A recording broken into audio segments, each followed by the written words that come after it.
നിങ്ങൾ ഈ channel subscribe ചെയ്യാത്തവരാണെങ്കിൽ ഉടൻ തന്നെ ചാനൽ സബ്സ്ക്രൈബ് ചെയ്യണേ.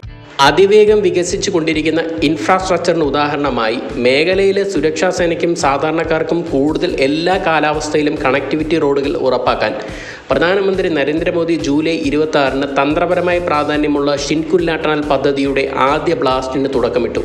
ഇത് പൂർത്തിയാകുന്നതോടെ 15,800 അടി ഉയരമുള്ള ചൈനയുടെ മില ടണലിനെ മറികടന്ന് ആഗോളതലത്തിൽ ഏറ്റവും ഉയരം കൂടിയ തുരങ്കമായി മാറും. കിഴക്കൻ ലഡാക്കിൽ ലോകത്തിലെ ഏറ്റവും ഉയരം കൂടിയ motor road, tunnel, fighter aircraft base എന്നിവ ഇന്ത്യ നിർമ്മിക്കുന്നു. സിവിലിയൻ സൈനിക ആവശ്യങ്ങൾക്കായി കണക്ടിവിറ്റി മെച്ചപ്പെടുത്തുന്നതിനുള്ള ഗവൺമെൻറ് മുൻകൈ എടുത്തുകൊണ്ട് നിർമ്മിക്കുന്ന പദ്ധതിയാണിത്. ഏകദേശം 4.1 കിലോമീറ്റർ നീളമുള്ള ഇരട്ട ട്യൂബ് ഷിൻകുല്ല ടണൽ നിമു പതു ധാർച്ച റോഡിൽ ഏകദേശം 15,800 അടി ഉയരത്തിൽ നിർമ്മിക്കും. ഇത് ആ മേഖലയിലുള്ള തടസ്സമില്ലാത്ത കണക്ഷൻ എല്ലാ കാലാവസ്ഥയിലും ഉറപ്പു നൽകുന്നു. മണാലി ലേ റൂട്ടിൽ വർഷം മുഴുവനും തടസ്സമില്ലാത്തതുമായ പ്രവേശനക്ഷമത ഉറപ്പുവരുത്തുകയാണ് ഈ പദ്ധതിയുടെ പ്രാഥമിക ലക്ഷ്യം. ബോർഡർ റോഡ്സ് ഓർഗനൈസേഷൻ മുഖേന പ്രതിരോധ മന്ത്രാലയം ലഡാക്കിനെയും ഹിമാചൽ പ്രദേശിനെയും ബന്ധിപ്പിക്കുന്നതിനുള്ള ഒരു ബാക്കപ്പായാണ് ദർജ ഷിൻകുല പതും നിമു റൂട്ട് സ്ഥാപിച്ചത്.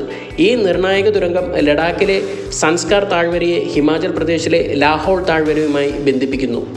നിലവിലുള്ള റൂട്ടായ മണാലി അടൽ ടണൽ, സർച്ചു ലേ, ശ്രീനഗർ സോജില്ല, കാർഗിൽ ലേ ഹൈവേകൾ എന്നീ റൂട്ടുകളിൽ മഞ്ഞുവീഴ്ചയുള്ളതും ഓരോ വർഷവും 4-5 മാസത്തേക്ക് മാത്രം ആക്സസബിലിറ്റി ഉള്ളതുമാകുന്നു.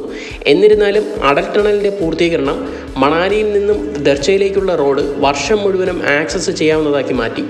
റിപ്പോർട്ടുകൾ പ്രകാരം പ്രധാനമന്ത്രിയുടെ നേതൃത്വത്തിലുള്ള സുരക്ഷാ ക്യാബിനറ്റ് കമ്മിറ്റി കഴിഞ്ഞ വർഷം ഫെബ്രുവരിയിൽ 1,681 കോടി രൂപ ചിലവിൽ BRO തുരങ്കം നിർമ്മിക്കാൻ അനുമതി നൽകിയിരുന്നു. ഇത് നിർമ്മിക്കാൻ കുറഞ്ഞത് 2 വർഷമെങ്കിലും എടുക്കും. ചൈനയുമായുള്ള വടക്കൻ അതിർത്തികളിൽ തുരങ്കം നിർമ്മിക്കുന്നത് ഒരു പ്രധാന മുൻഗണന തന്നെയാണ്. കാരണം കിഴക്കൻ ലഡാക്കിലെ സൈനിക സംഘർഷം തുടരുമ്പോൾ കഠിനമായ കാലാവസ്ഥയിലും വെല്ലുവിളി നിറഞ്ഞ ഭൂപ്രകൃതിയിലും തടസ്സമില്ലാത്ത കണക്ടിവിറ്റി ഉറപ്പുവരുത്താൻ ഈ പദ്ധതിക്കാകും.